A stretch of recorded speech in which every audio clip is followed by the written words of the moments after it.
Trump says new Iranian leadership ready to talk. Is this prophecy? Iran has experienced a very difficult week, February 28, 2026. Trump and the United States and Israel launched the largest joint military operation against Iran in history. Operation Epic Fury, Operation Roaring Lion, thousands of airstrikes, B-2 bombers flying round-trip from Missouri to drop bunker busters on underground missile sites. You will be shocked about 5 facts about this. Number 1, what new Iranian leadership means. Over 40 senior Iranian commanders executed in the opening days, including the top leadership of the Revolutionary Guard and Iran's defense minister. And then the headline that stopped the world cold. Iranian state media confirms that Supreme Leader Ayatollah Ali Khamenei has been killed in a targeted strike on his compound. Israel delivered the strike. And just like that, the man who ruled Iran with an iron fist for over 3 decades is gone. And then, in the middle of all of this, President Trump picks up the phone. Speaking to The Atlantic, he says 6 words that shift the entire trajectory of this conflict. They want to talk, and I have agreed to talk. I will be talking to them. They should have done it sooner, but they should have given what was very practical and easy to do it sooner. They waited too long. Now here's what I need you to sit with for a moment, because this is the question nobody in the media is asking. And it's the question that matters more than anything else you'll hear today. After everything that just happened, after the Supreme Leader is dead, after the military is being dismantled in real time, after missiles are flying in both directions, why would Iran suddenly want to talk now? And more importantly, is any of this in the Bible? Iran does not have a new president. Iran does not have a new supreme leader.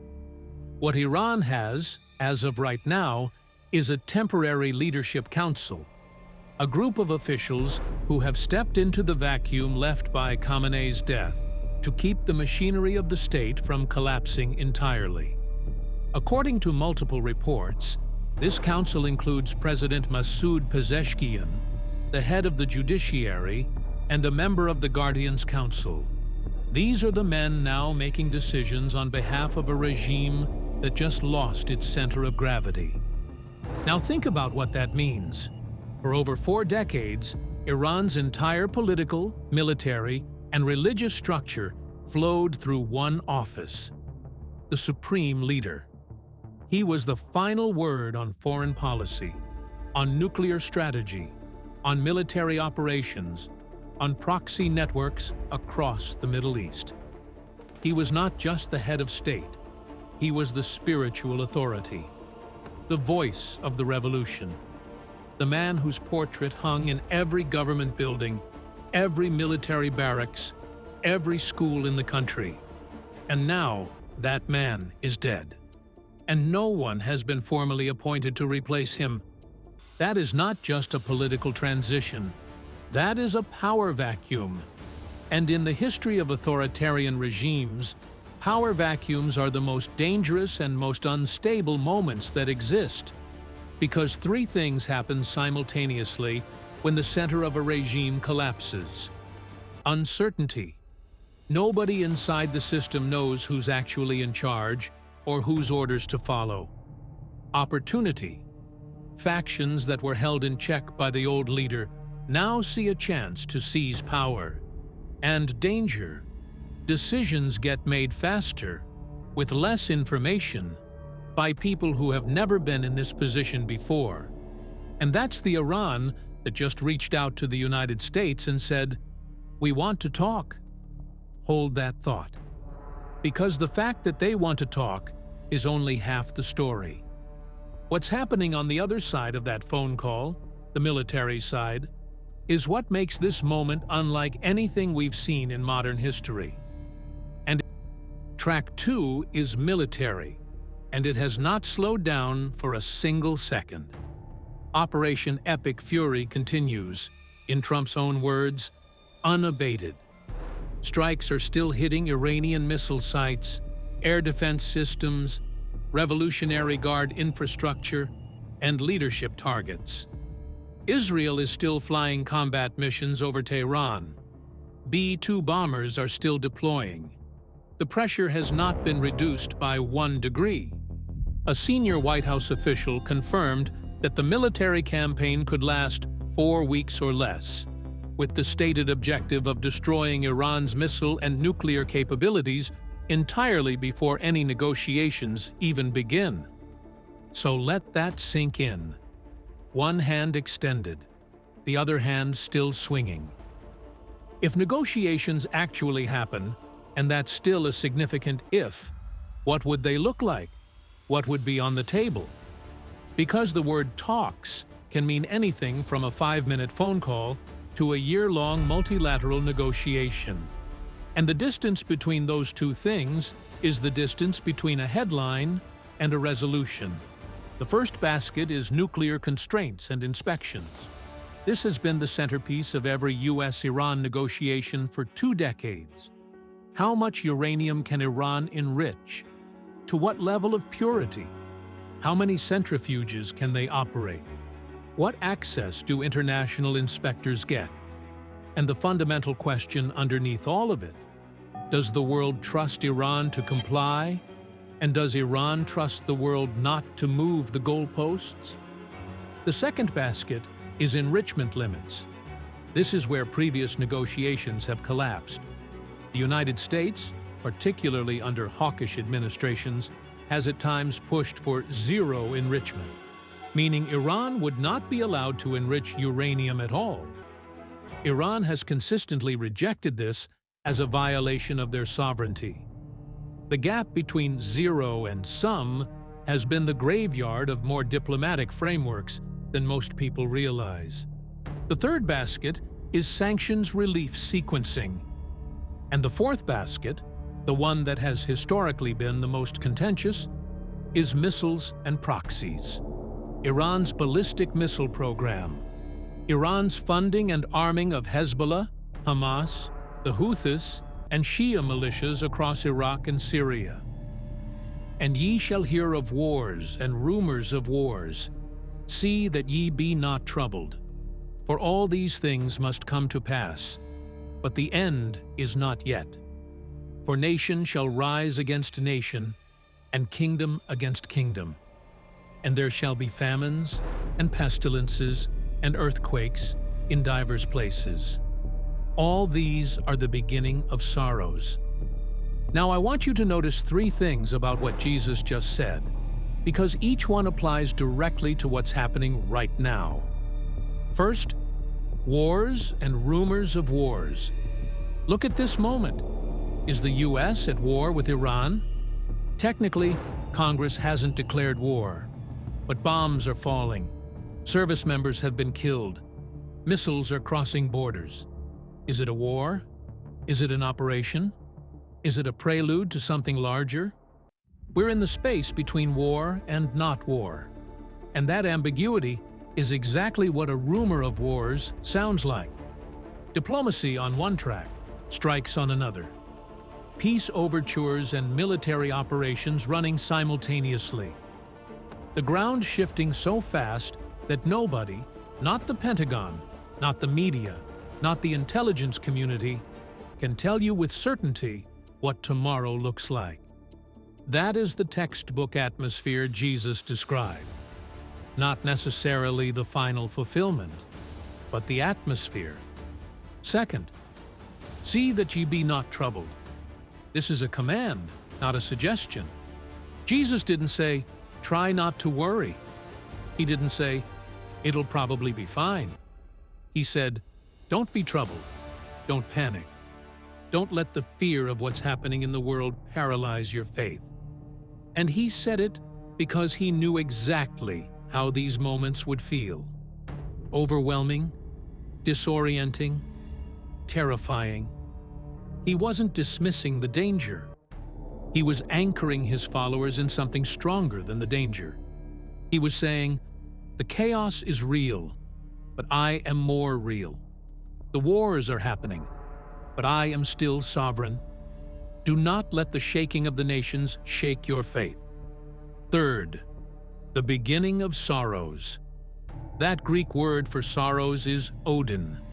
It means birth pains, contractions. And that metaphor matters enormously, because birth pains have a very specific characteristic that Jesus was counting on his listeners to understand. They increase. They get closer together. They get more intense. They don't stop and start randomly. They build toward a moment of delivery. And the question every believer should be asking is not, "Is this the end?" but, "Are the contractions getting closer together?" And here's what connects this directly to what's happening in the next passage, the one that mentions Iran by name, because Jesus described the atmosphere. But the prophet Ezekiel described the players, and one of those players is about to come into very sharp focus. Now this is where it gets specific, and I need you to lean in, because what I'm about to show you is one of the most detailed geopolitical prophecies in the entire Bible. And one of its named participants is the nation dominating your news feed right now. God showed Ezekiel something that would have made no strategic or political sense in 597 BC. He showed him a specific military coalition, nations named by name, that would rise in the latter days and come against a restored Israel, an Israel that had been scattered and regathered, an Israel that had come back from the sword, an Israel that was dwelling in its own land again after centuries of exile. In Ezekiel's time, that sounded impossible. In our time, it sounds like the evening news. Turn to Ezekiel 38. I'm going to walk you through this carefully, because the level of detail here is extraordinary. Ezekiel 38, 1 through 6. "And the word of the Lord came unto me, saying, Son of man, set thy face against Gog, the land of Magog, the chief prince of Meshech and Tubal, and prophesy against him, and say, Thus saith the Lord God, Behold, I am against thee, O Gog, the chief prince of Meshech and Tubal, and I will turn thee back, and put hooks into thy jaws, and I will bring thee forth, and all thine army, horses and horsemen, all of them clothed with all sorts of armor, even a great company with bucklers and shields, all of them handling swords, Persia, Ethiopia, and Libya with them, all of them with shield and helmet, Gomer and all his bands, the house of Togarma of the north quarters, and all his bands, and many people with thee." Now those are ancient names, and if you're not a Bible scholar, they might sound like gibberish, but they're not. Every single one of those names has been traced by historians and scholars to a modern geographic location. And when you map them out, the coalition that forms is staggering. Let me walk you through it. Gog, from the land of Magog, the chief prince of Meshech and Tubal. This is the leader of the coalition. Magog is identified by the first-century Jewish historian Josephus, and by many modern scholars, as the region north of the Caucasus Mountains, which places it squarely in what is now Russia. Meshech and Tubal are ancient Anatolian regions in what is now central and eastern Turkey. So the leader of this invasion force comes from the far north. And if you draw a line directly north from Jerusalem on a map, it passes through Turkey and lands in Russia. Persia. This one requires no interpretation. Persia is the ancient name for Iran. The Persian Empire was one of the largest in human history, centered in modern-day Iran. The name was officially used until 1935, when the country was renamed Iran. Same land, same people, same geographic footprint, Ezekiel names Persia as a member of this coalition, and Persia is Iran. Ethiopia. The Hebrew word here is Cush, which refers not to modern-day Ethiopia, but to the broader region south of Egypt, including what is now Sudan, South Sudan, and parts of the Horn of Africa. These are nations with significant Muslim populations and, in the case of Sudan, historical ties to Iran. Libya. The Hebrew is Put, referring to the region west of Egypt, modern-day Libya, and potentially parts of Algeria and Tunisia. North Africa. Gomer.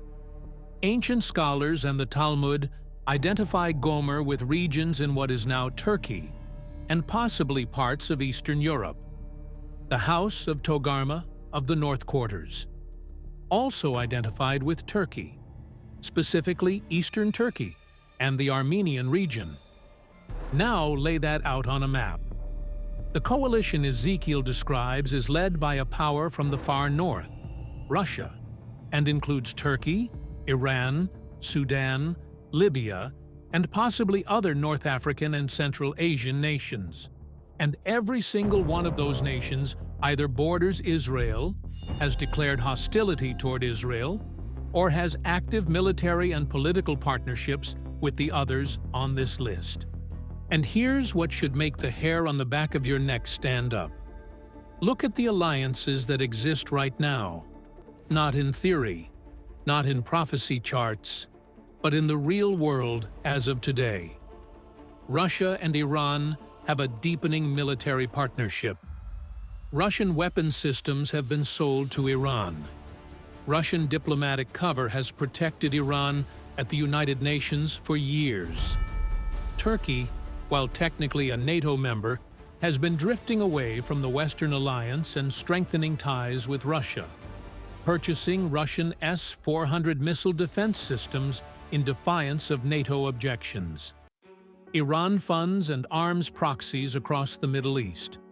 Hezbollah in Lebanon, Hamas in Gaza, the Houthis in Yemen, Shia militias in Iraq and Syria.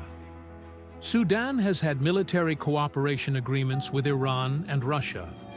Libya has been in a state of civil conflict with competing factions, some of which have received support from Turkey and Russia.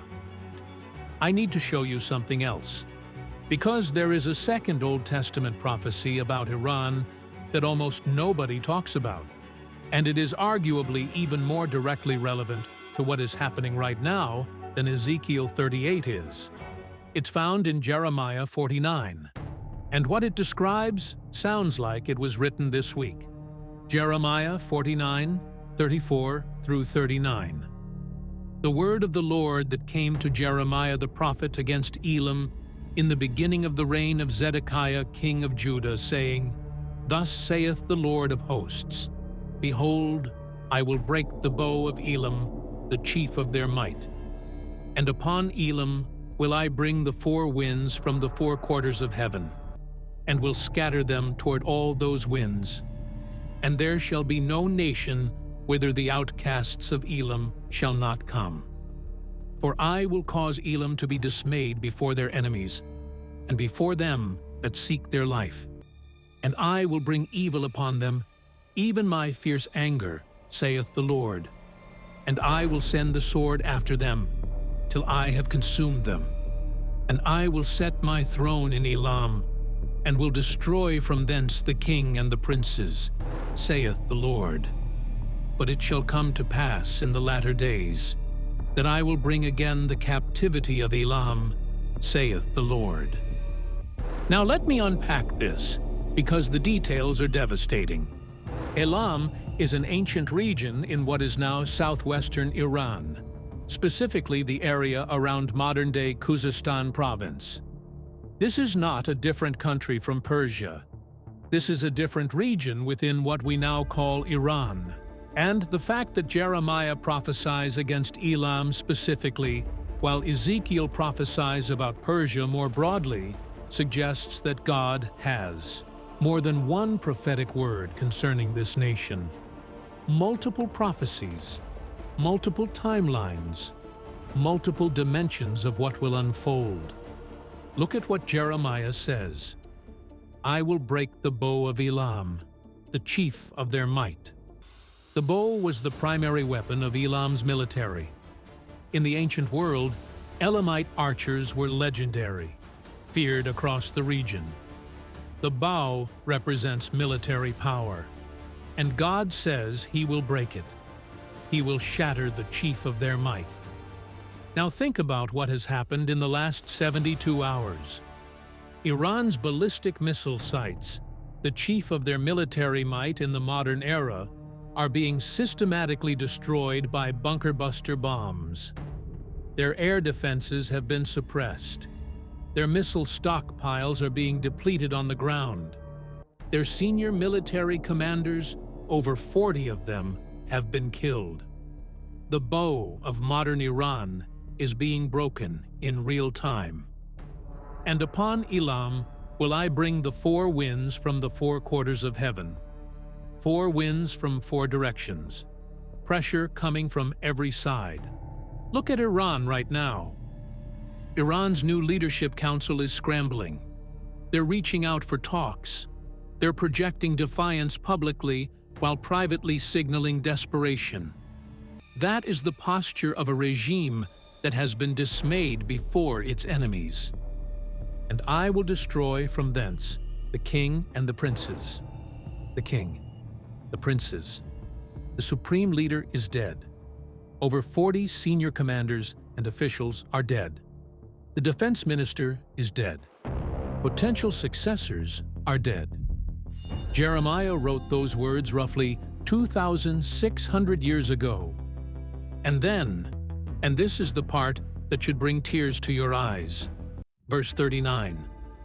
But it shall come to pass in the latter days that I will bring again the captivity of Elam, saith the Lord. Restoration. After the breaking, after the scattering, after the destruction of the king and the princes, God promises to restore Elam in the latter days. And here's what makes that promise extraordinary. Iran today has one of the fastest-growing underground Christian movements in the world. Despite decades of persecution, despite the regime's violent crackdowns, the church in Iran is exploding. Some estimates suggest that hundreds of thousands, possibly millions, of Iranians have come to faith in Jesus Christ in recent years. Could the breaking of the regime be the doorway to the restoration God promised? Could the destruction of the oppressive government be the very mechanism through which God brings spiritual freedom to the Iranian people? I'm not making that claim with certainty, but the pattern is there, and it is breathtaking. Now, back to Ezekiel 38. Because I showed you the coalition, and I showed you Jeremiah's word against Elam, but I haven't shown you the most important part of Ezekiel's prophecy yet.